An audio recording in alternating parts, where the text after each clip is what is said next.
Hello friends, welcome to my YouTube channel. I hope आप लोग अच्छे होंगे और अपनी तैयारी बहुत अच्छे कर रहे होंगे। तो फ्रेंड्स, चलिए आज हम लोग क्या करेंगे।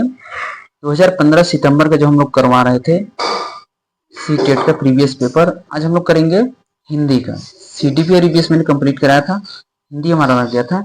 हिंदी को कंटिन्यू करेंगे और आप लोग अच्छे होंगे। चलिए तो हम लोग शुरू करते हैं, ज़्यादा इधर की बातें ना करेंगे, मेन मुद्दे पर आएंगे। और जो आपका सितंबर में जो 2026 में सीटेट होने वाला उसी को ध्यान में रखते हुए तो आज हम लोग करेंगे हिंदी प्रीवियस पेपर करेंगे।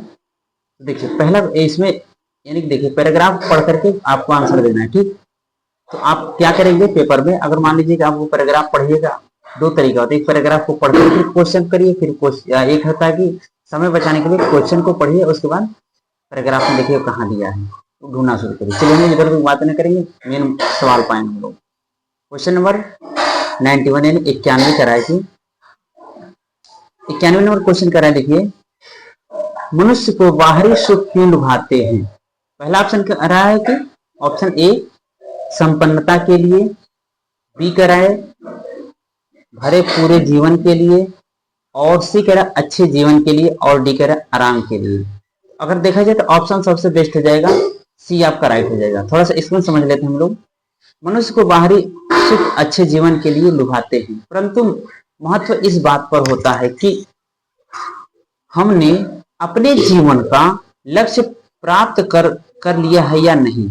यदि लक्ष्य प्राप्त कर लिया है तभी इन सुख सुविधाओं का हमारे जीवन में महत्व है, नहीं तो इनका कुछ भी महत्व नहीं है। लक्ष्य प्राप्ति के बिना संतुष्टि संभव नहीं है। भौतिक सुख भले ही प्राप्त हो जाए।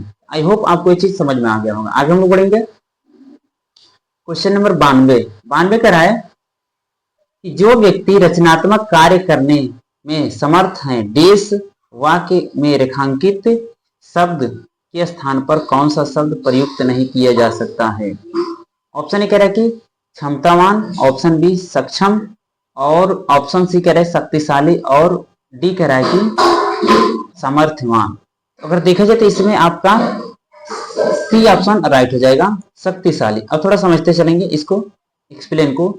जो व्यक्ति रचनात्मक कार्य करने में समर्थ है, वाक्य में प्रयुक्त रेखांकित शब्द समर्थ के स्थान पर क्षमतावान, सक्षम या सामर्थ्यवान ये तीनों शब्द प्रयुक्त किए जा सकते हैं, परंतु भिन्नार्थक होने के कारण शक्तिशाली शब्द प्रयुक्त नहीं किया जा सकता है। शक्तिशाली शब्द शारीरिक शक्ति को तथा शेष मानसिक एवं शारीरिक शक्ति के समन्वित रूप को प्रकट करते हैं।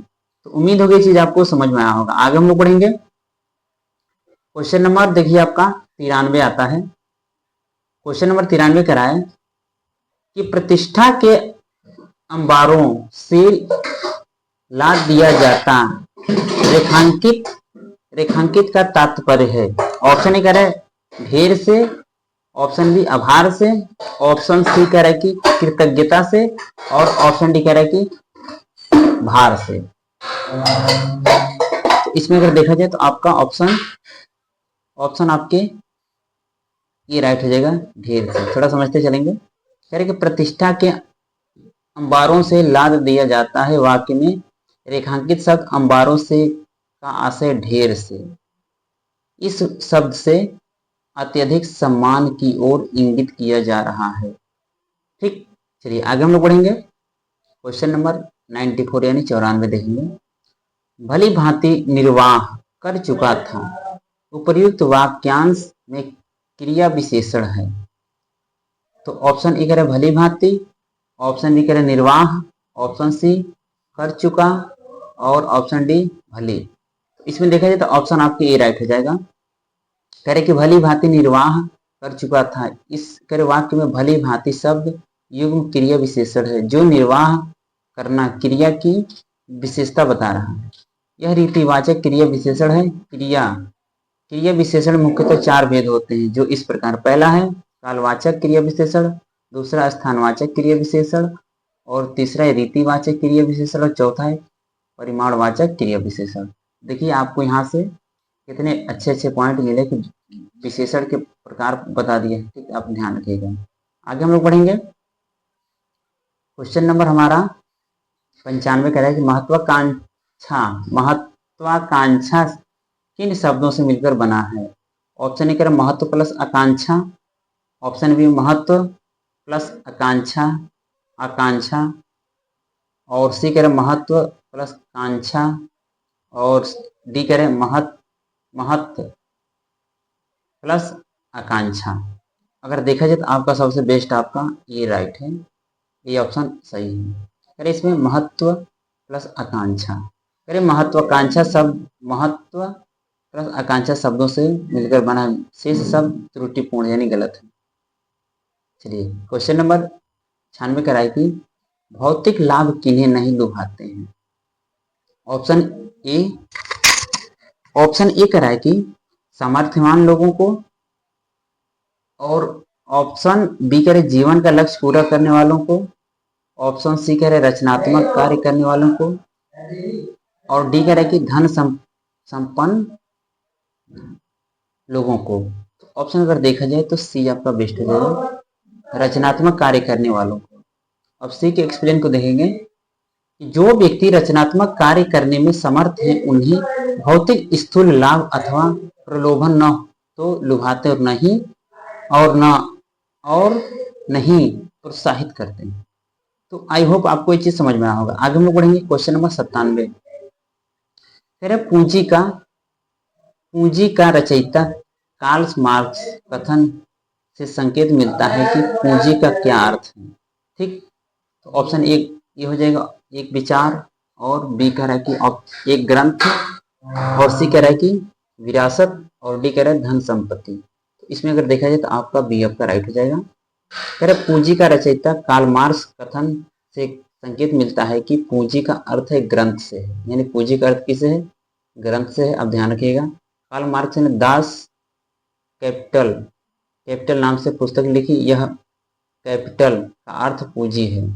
इसमें करें इसमें पूंजी की विस्तृत व्याख्या की है।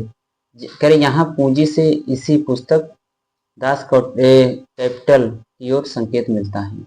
आई होप आपको ये चीज समझ में आया होगा। आगे हम बढ़ेंगे क्वेश्चन नंबर 98 कह रहा है कि विचारकों की एक विशेषता यह है कि उनमें, ऑप्शन ए कह रहा है भौतिक महत्वाकांक्षाएं कम होती हैं, बी कह रहा है कि पद प्रतिष्ठा प्राप्त करने की इच्छा होती है, और सी कह रचनात्मक कार्य करने की क्षमता होती है, और डी कह रहा महत्वाकांक्षाएं नहीं होती है।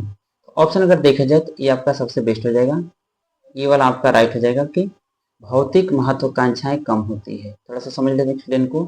विचारकों की एक विशेषता है कि उनमें भौतिक महत्वाकांक्षाएं कम होती हैं। उम्मीद होगी चीज आपको समझ में आया होगा। आगे हम लोग पढ़ेंगे क्वेश्चन नंबर 99 देखिए कह रहा है कि सुकरात को अपना काम न करने देने की स्थिति कठोर दंड जैसे प्रतीत होती है, क्योंकि ऑप्शन ए वह जीवन के कार्य समाप्त कर चुका था, ऑप्शन बी वह स्थूल लोभनों की अपेक्षा नहीं करता था, और ऑप्शन सी कह रहा है कि उसे जीवन का उद्देश्य प्राप्त करने में रोक दिया गया होता है, और डी कह रहे वह अंतिम क्षणों में भी शांत था। अगर देखा जाए तो ऑप्शन इसके आपके सी राइट हो जाएंगे। एक्सप्लेन को हम देखेंगे। यदि सुकरात को उसके जीवन के उद्देश्य प्राप्त करने से रोक दिया गया होता तो यह स्थिति उसके लिए किसी दंड से कम नहीं होती, क्योंकि जो व्यक्ति रचनात्मक प्रवृत्ति के होते हैं वे केवल रचनात्मक कार्य से ही संतुष्ट होते हैं। कोई भी भौतिक प्रलोभन उन्हें रचनात्मकता से रोक नहीं पाते, बल्कि वे ऐसे व्यक्ति के लिए दंड स्वरूप ही होते हैं। तो उम्मीद होगी चीज आपको समझ में आया होगा। आगे हम बढ़ेंगे। देखिए यहाँ से दूसरा पैराग्राफ शुरू होता है। ठीक, यहाँ देखिए, चलिए अब इस क्वेश्चन को हम लोग देखेंगे। पैराग्राफ आप लोग पढ़ लीजिएगा, पेपर में जाइएगा तब पैराग्राफ को अच्छे से ध्यान से पढ़ते जाइएगा, आराम से कर लीजिएगा। हम लोग डायरेक्ट क्वेश्चन करेंगे। क्वेश्चन हमारा कह रहा है कि क्वेश्चन नंबर 100 बचपन शब्द है। ऑप्शन ए विशेषण, ऑप्शन बी क्रिया विशेषण, और सी कह रहा है कि सर्वनाम, और डी कह रहा है कि संज्ञा। तो बचपन शब्द अगर देखा जाए तो आप किसमें आता है? तो संज्ञा में आता है। और कौन सी देखिए थोड़ा सा, बचपन संज्ञा शब्द है, यह भाववाचक संज्ञा है। संज्ञा के तीन भेद हैं, व्यक्तिवाचक, जातिवाचक और भाववाचक। जिस संज्ञा सबसे व्यक्ति या वस्तु के गुण या धर्म, दशा अथवा व्यापार का बोध होता है उसे भाववाचक संज्ञा कहते हैं। बच्चा शब्द में पन उपसर्ग लगाने से एक मिनट, बच्चा शब्द में पन उपसर्ग लगाने से बचपन शब्द बनता है जो अवस्था विशेष का बोध कराता है, यह भाववाचक संज्ञा होती है। ठीक, तो बच्चा यानी बच्चा में बचपन यानी पन, यानी देखिए थोड़ा सा हम यहाँ थोड़ा सा समझते हैं हम लोग, यानी पन अगर देखा जाए तो यानी कि प्रत्यय पीछे इसके लगा है, ठीक है ना, ये ध्यान रखिएगा। हो सकता है मिसप्रिंट हो या तो उसको एक बार हम लोग देख लेंगे। चलिए आगे हम लोग पढ़ेंगे। तो कह रहे हैं, अब देखिए, नंदन वन सी फूल उठी यह छोटी सी कुटिया मेरी, यानी इसका भाव क्या है। ऑप्शन ए कह रहे कुटिया सुंदर हो गई, ऑप्शन बी कुटिया में आनंद उमड़ उठा और कुटिया में शांति छा गई, और डी करे छोटी कुटिया बड़ी हो गई। ऑप्शन अगर देखा जाए तो इसमें आपका बेस्ट आपका हो जाएगा बी, कुटिया में आनंद उमड़ उठा। तो थोड़ा समझ लेते हैं। नंदन वन से फूल उठी यह छोटी सी कुटिया मेरी, में भाव कुटिया में आनंद उमड़ उठा। तो ये आप ध्यान रखिएगा। चलिए अब देखेंगे क्वेश्चन नंबर 102। 102 करा है, क्वेश्चन नंबर 102 करा है, 102 करा है। देखिए, मिटा सकेगा तू मेरे मन संताप, उस पंक्ति में तू किसे कहा गया है। ठीक, तो देखा जाए तो ऑप्शन कह रहा है कि बचपन को, ऑप्शन बी कवि को, और सी कह रहा है पाठक को, और डी कह रहा है बच्चे को। चलिए हम लोग देखते हैं कौन सा इसमें सही होगा। 102 का इसका देखा जाए तो आपका ये, इसमें देखिए आपको यहाँ पे ए आपका राइट हो जाएगा। चलिए देखते हैं, मिटा सकेगा तू मेरे मन का संताप, करे उस उप पंक्ति में तू यानी बचपन को कहा गया है, तू शब्द जो यूज किया गया है बचपन को कहा गया है, संपूर्ण वाक्यांश बचपन को संबोधित करके लिखा गया है। चलिए आगे हम लोग बढ़ेंगे। क्वेश्चन नंबर 103 का है, कवित्री अपने बचपन को क्यों बुलाना चाहती है। ऑप्शन ए कह रहा है, कि अपनी बिटिया की याद में, बी कह रहे बचपन में आनंद की याद में, और सी कह रहे बचपन के खेलों की याद में, और डी कह रहे कि अपनी माँ की याद में। अगर देखा जाए तो आपका ऑप्शन बी राइट हो जाएगा। कह रहे कि कवित्री को अपने बचपन के दिनों में याद करते समय उसे बचपन के आनंद याद आ जाते हैं, अतः वह अपने बचपन को संबोधित करते हुए उसके फिर से लौट आने का कामना करती है। आई होप आज आपको ये चीज समझ में आया होगा। आगे हम लोग पढ़ेंगे प्रश्न नंबर 104। कह रहे कि बच्चे की आंखों से निकलते आंसुओं को देखकर क्या अनुभूति होती है। ऑप्शन ए कह रहा है कि सुख की, ऑप्शन बी कह रहा है विजय की, ऑप्शन सी कह रहा है प्यार की, ऑप्शन डी कह रहा है कष्ट की। अगर देखा जाए तो आपका सबसे बेस्ट हो जाएगा सी ऑप्शन राइट हो जाएगा, कह रहा है प्यार की। बच्चे के आंखों से निकलते आंसुओं को देखकर प्यार की अनुभूति होती है, शेष विकल्प असंगत है। चलिए अब देखेंगे हम लोग क्वेश्चन नंबर 105 कह रहा है। 105 देखिए कह रहा है कि व्याकुल व्यथा मिटाने वाली में प्रयुक्त अलंकार है। पहला है रूपक अलंकार, दूसरा है उपमा अलंकार, तीसरा है अनुप्रास अलंकार, और चौथा है यमक अलंकार। अगर देखा जाए तो इसमें आपका क्या है, अनुप्रास अलंकार है, सी आपका राइट हो जाएगा। व्याकुल व्यथा मिटाने वाली पंक्ति में अनुप्रास अलंकार है, जहां वर्ण विशेष की आवृत्ति के कारण चमत्कार उत्पन्न हो वहां अनुप्रास अलंकार होता है।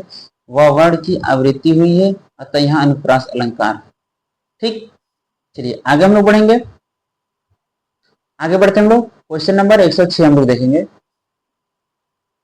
किसी भी भाषा पर आधारित अधिकार प्राप्त करने के लिए सबसे महत्वपूर्ण है। ठीक, ऑप्शन कह रहा है कि शब्दों के अर्थ जानना, ऑप्शन बी उस भाषा की वाक्य संरचना जानना, ऑप्शन सी उस भाषा का अधिकाधिक प्रयोग करना, और ऑप्शन डी कह रहा है कि उस भाषा का व्याकरण जानना। अगर देखा जाए तो भाषा करे किसी भाषा पर अधिकार अगर प्राप्त करना है तो सबसे ज्यादा उस भाषा को क्या करेंगे हम लोग, प्रयोग करना, यानी ऑप्शन सी राइट हो जाएगा। चलिए देखते हैं हम लोग, किसी किसी भी भाषा पर अधिकार प्राप्त करने के लिए उस भाषा का अधिकाधिक प्रयोग करना सबसे महत्वपूर्ण है। भाषा एक अर्जित कौशल है जो अधिगम में अभ्यास के नियम द्वारा अधिकाधिक विकसित किया जा सकता है। भाषा पर अधिकार प्राप्त करने के लिए शब्दों के अर्थ जानना, उस भाषा की वाक्य संरचना जानना तथा उस भाषा का व्याकरण जानना महत्वपूर्ण है, परंतु इन सबसे महत्वपूर्ण है कि भाषा का अधिकाधिक प्रयोग करने से अच्छे तरीके से प्रैक्टिस करेंगे, भाषा बोलेंगे तो भाषा में बहुत अच्छे से आ जाएगी। तो उम्मीद होगी चीज आपको समझ में आया होगा। आगे हम लोग पढ़ेंगे क्वेश्चन नंबर 107। 107 कह रहा है कि समावेशी कक्षा में बच्चों की आवश्यकताओं को पूरा करने में भाषा शिक्षक के रूप में आपकी मुख्य जिम्मेदारी है, नहीं है। कौन सी नहीं है? ऑप्शन ए कह रहे कि बच्चों की भाषा संबंधी क्षमताओं को की पहचान करना, सही बात है।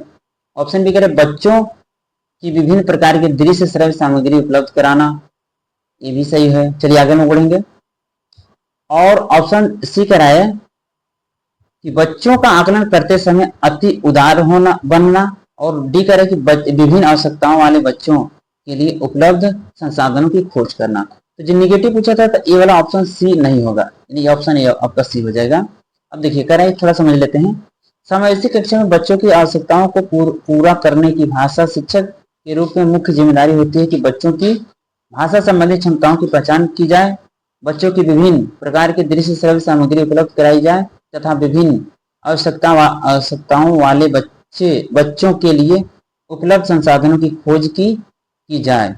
बच्चों का आकलन करते समय अति उदार बनना भाषा शिक्षक का उत्तरदायित्व नहीं है, हमें ज्यादा उदार भी नहीं होना है। चलिए आगे हम बढ़ेंगे। क्वेश्चन नंबर हमारा 108 करा कि पढ़ने की संस्कृति के विकास के क्रम में देश पठन को प्रोत्साहित किए जाने की आवश्यकता है। पहला ऑप्शन है करा कि ऑप्शन ए करा व्यक्तिक, दूसरा है सस्वर, और सी करा है मौन, और डी करा सामूहिक। तो अगर देखा जाए तो आपका ये राइट हो जाएगा। ठीक, चलिए देखते हैं थोड़ा सा। पढ़ने की संस्कृति के विकास में क्रम में व्यक्तिक पठन को प्रोत्साहित किए जाने की आवश्यकता है। व्यक्ति किसी भी कौशल के विकास के लिए व्यक्तिगत प्रयास का विशेष महत्व होता है। यह कह सकते हैं कि व्यक्तिगत प्रयास के बिना सीखना संभव नहीं है। चलिए आगे हम लोग बढ़ेंगे। आगे बढ़ते हैं हम लोग। 109 करें क्वेश्चन नंबर, भाषा की पाठ्य पुस्तक में सबसे महत्वपूर्ण पक्ष है।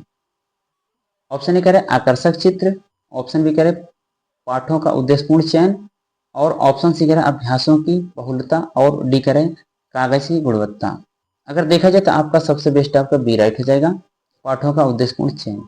कह रहा है कि अब थोड़ा समझ लेते हैं एक्सप्लेन को। कह रहे पाठों का उद्देश्यपूर्ण चयन भाषा की पाठ्य पुस्तक में सबसे महत्वपूर्ण पक्ष है।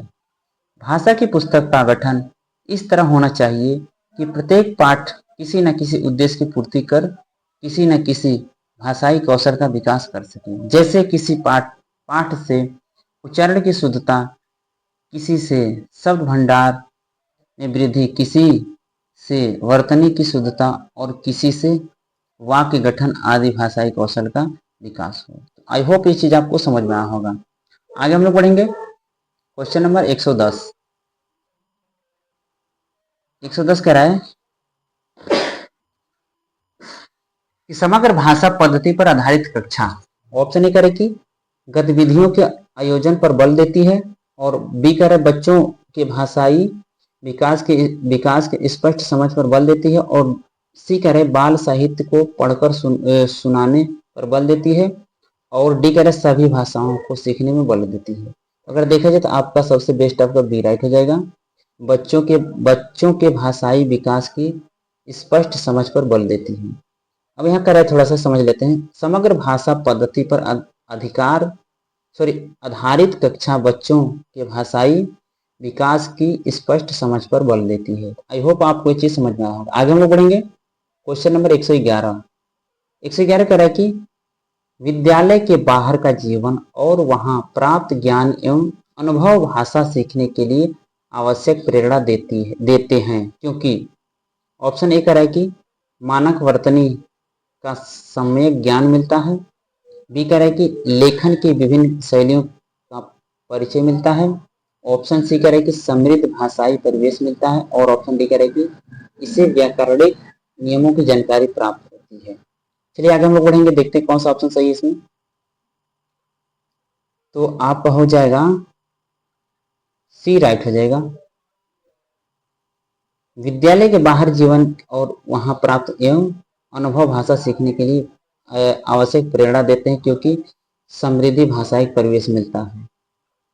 ऑप्शन देखिए आपका 112 कह रहा है कि पहली कक्षा में प्रवेश लेने से पहले आमतौर पर बच्चे, ऑप्शन ए कह रहा है कि पठन लेखन में दक्ष होते हैं। ऑप्शन बी स्व व्यक्ति जानते हैं, और सी कह रहा है भाषा के व्याकरणिक नियम जानते हैं, और डी कह रहा है कि तुतलाकर बोलते हैं। तो देखिए दो ऑप्शन तो इसे कट गया, सी और डी, और बी अगर देखिए तो बी आपका सबसे बेस्ट हो जाएगा। कह रहे कि स्व अभिव्यक्ति जानते हैं, यानी पहली कक्षा में प्रवेश लेने से पहले आमतौर पर बच्चे स्व अभिव्यक्ति जानते हैं, जिसे आयु वर्ग सामान्यतः 5 से 6 वर्ष में होते हैं। इस तरह उस आयु वर्ग सामान्यतः बच्चों में इतना भाषाई कौशल विकसित हो चुका होता है कि वे अपनी जरूरतें परेशानियां व्यक्त कर सकते हैं। वे शब्दों के लिंग वचन आदि जानते हैं तथा दैनिक आवश्यकताओं की वस्तुओं के नाम, उनके कार्य एवं शब्दों के अर्थ के समन्वय स्थापित कर लेते हैं। तो इस तरीके से आप इसको समझ सकते हैं। क्वेश्चन नंबर आपका 113 का है, सुरभि अक्सर ड़ वाले शब्दों को गलत तरीके से उच्चारित करती है, क्या आप क्या करेंगे? तो ऑप्शन आपका डी राइट हो जाएगा, उसे ड़ वाले शब्दों की सूचना पढ़ने व बोलकर अभ्यास करने के लिए कहेंगे। चलिए आगे हम बढ़ेंगे। क्वेश्चन नंबर 114 का है, प्राथमिक स्तर पर पढ़ने की क्षमता का आकलन करने की दृष्टि से सबसे अधिक महत्वपूर्ण है। ऑप्शन अगर देखेंगे तो इसमें सी आपका राइट हो जाएगा। अर्थ का निर्माण, करें प्राथमिक स्तर पर पढ़ने की क्षमता का आकलन करने की दृष्टि से सबसे अधिक महत्वपूर्ण अर्थ का निर्माण करना है। विराम चिन्ह का ज्ञान एवं पढ़ने में प्रवाह कौशलों का विकास एवं अर्थ का निर्माण मूलतः उच्च प्राथमिक स्तर का विषय है। आई होप आपको ये चीज समझ में आया होगा। आगे बढ़ेंगे लोग। क्वेश्चन नंबर हमारा 115 का है कि भाषा की कक्षा में कहानी सुनाने का मूल उद्देश्य है। ऑप्शन ए करें बच्चों की कल्पना शक्ति का विकास, ऑप्शन बी करें बच्चों में सुनकर दोहराने की आदत का विकास, और ऑप्शन सी करें बच्चों का अनुशासन में रखना, और डी करें बच्चों का मनोरंजन कराना। अगर देखें तो इसमें आपका देखिए ये आपका राइट हो जाएगा, ये ऑप्शन राइट हो जाएगा। कह रहे कि बच्चों की कल्पना शक्ति का विकास। चलिए थोड़ा समझते हैं हम लोग एक्सप्लेन को। देखिए कह रहे हैं यहाँ पे बच्चों की कक्षा में कहानी सुनाने का मूल उद्देश्य बच्चों की कल्पना शक्ति का विकास करना है। कहानियों से बच्चों में अवधारणाओं का निर्माण भी होता है, मनोरंजन भी होता है, उनमें प्रेरणा भी जागृत होती है, परंतु कल्पना शक्ति का विकास करना इसका मूल उद्देश्य है। आई होप आपको ये चीज समझ में आया होगा। आगे हम बढ़ेंगे। क्वेश्चन नंबर देखिए हमारा 116 कह रहा है कि प्राथमिक कक्षाओं में बच्चे बहुत कुछ लेकर विद्यालय आते हैं, जैसे अपनी देश, अपने अनुभव, दुनिया को देखने का अपना दृष्टिकोण। पहला पॉइंट है ऑप्शन ए कह रहा है कि समस्या, ऑप्शन बी कह रहा है भाषा, और ऑप्शन सी कह रहा है पाठ्य पुस्तकें, और ऑप्शन डी कह रहा है कमियां। तो अगर देखें तो इसमें बच्चे क्या कहते हैं भाषा। थोड़ा समझ लेते हैं। प्राथमिक कक्षाओं में बच्चे बहुत कुछ लेकर विद्यालय आते हैं, जैसे अपनी भाषा, अपने अनुभव, दुनिया को देखने का अपना दृष्टिकोण आदि लेकर बच्चे आते हैं। तो उम्मीद होगी चीज आपको समझ में आया होगा। आगे बढ़ेंगे। क्वेश्चन नंबर 117 हमारा कह रहा है कि बच्चों की मौखिक अभिव्यक्ति के विकास का अर्थ यह नहीं है। ऑप्शन ए कह रहे वाद विवाद, ऑप्शन ए वाद विवाद में बेझिझक होकर बोलना, ऑप्शन बी कह रहे कहानी सुनकर शब्दबद्ध दोहराना, और डी सी कह रहा है कि अपनी कल्पनाओं की मौखिक अभिव्यक्ति, और डी कह रहा है बातचीत में सक्रिय भागीदारिता का निर्वहन। अगर देखा जाए तो आपका निगेटिव पूछा तो बी आपका राइट हो जाएगा। कहानी से सुनकर शब्द बस दोहराना, तो ये चीज आपका निगेटिव में पूछा है, तो आप देख लीजिएगा इसको। तो उम्मीद होगी चीज आपको समझ में आ होगा। आगे हम लोग बढ़ेंगे। क्वेश्चन नंबर 118 करा है कि भाषा भाषा की कक्षा में यह जरूरी है कि, ऑप्शन ए कह रहे हैं कि भाषा शिक्षक भाषा का पूर्ण ज्ञाता हो। ऑप्शन बी कह रहे भाषा शिक्षक बच्चों की उच्चारणगत शुद्धता पर विशेष ध्यान दे। ऑप्शन सी कह रहा है कि भाषा शिक्षक बच्चों की वर्तनी को बहुत कठोरता से ले। और डी कह रहे कि स्वयं भाषा शिक्षक की भाषा प्रभावी हो। अगर देखा जाए तो आपका ऑप्शन सबसे बेस्ट हो जाएगा डी। कह रहे कि भाषा शिक्षक कक्षा में यह जरूरी है कि वह स्वयं भाषा शिक्षक की भाषा प्रभावी हो, जिससे बच्चे प्रेरित होकर विभिन्न भाषाई कौशलों को पारंगत हो सके। यानी कि टीचर ही प्रभावित नहीं कर पाएगा अपनी भाषा से, तो बच्चे क्या सीखेंगे। चलिए आगे हम लोग बढ़ेंगे। क्वेश्चन नंबर 119 कह रहे प्राथमिक स्तर पर बच्चों की भाषाई क्षमताओं का विकास करने का अर्थ है। ऑप्शन ए कह रहे कि भाषिक संरचनाओं का पर अधिकार। ऑप्शन बी कह रहे भाषा प्रयोग में कुशलता पर अधिकार। ऑप्शन सी कह रहे कि भाषा अनुकरण की कुशलता पर अधिकार। ऑप्शन डी कह रहे कि भाषिक नियमों पर अधिकार। चलिए देखते हैं इसमें कौन सा ऑप्शन सही होगा। 119 का देखिए, आपका सी राइट हो जाएगा, भाषा अनुकरण की कुशलता पर अधिकार। चलिए थोड़ा सा हम लोग समझ लेते हैं एक्सप्लेन को। कह रहे कि प्राथमिक स्तर पर बच्चों की भाषाई क्षमताओं का विकास करने का अर्थ है भाषा अनुकरण की कुशलता पर अधिकार प्राप्त करना। ऑप्शन करे देखिए, और क्वेश्चन में 120 कह रहा है कि व्याकरण शिक्षण की आगमन विधि की विशेषता है। पहले नियम बताना। दूसरा कह रहे ऑप्शन ए बी कह रहा है कि पहले नियम की विश्लेषण करना। ऑप्शन सी कह रहे पहले मनोरंजक गतिविधियां कराना। और ऑप्शन डी कह रहे पहले उदाहरण प्रस्तुत करना। ठीक, तो अगर देखा जाए तो आगमन विधि है ना, तो उदाहरण से नियम की तरह। तो पहले हम क्या करेंगे, ऑप्शन डी आपका राइट हो जाएगा। कह रहे कि पहले उदाहरण प्रस्तुत करना। एक्सप्लेन को भी देखते हैं। व्याकरण कह रहे व्याकरण शिक्षण की आगमन विधि की विशेषता यह है कि पहले उदाहरण प्रस्तुत करना। आगमन विधि से पहले कई उदाहरण प्रस्तुत किए जाते हैं और बाद में इन्हीं का समन्वयकरण करके नियम बताए जाते हैं। ठीक, तो उम्मीद होगी चीज आपको समझ में आ होगा। ये था आप लोग का हिंदी का 30 क्वेश्चन। कैसा लगा आप लोग कमेंट करके जरूर बताएं। ये था आप लोग का सीटेट, ये 2015 का था, सितंबर वाला पेपर। उम्मीद होगी चीज आपको लोग को अच्छा लगा होगा। तो आप लोग कमेंट करके जरूर बताते रहें और अपने फ्रेंड ग्रुप में शेयर भी करते रहें। ठीक, तो चलिए हम लोग यहीं से हम लोग क्या करेंगे, तो अब हमें याद दीजिए, जय हिंद जय भारत।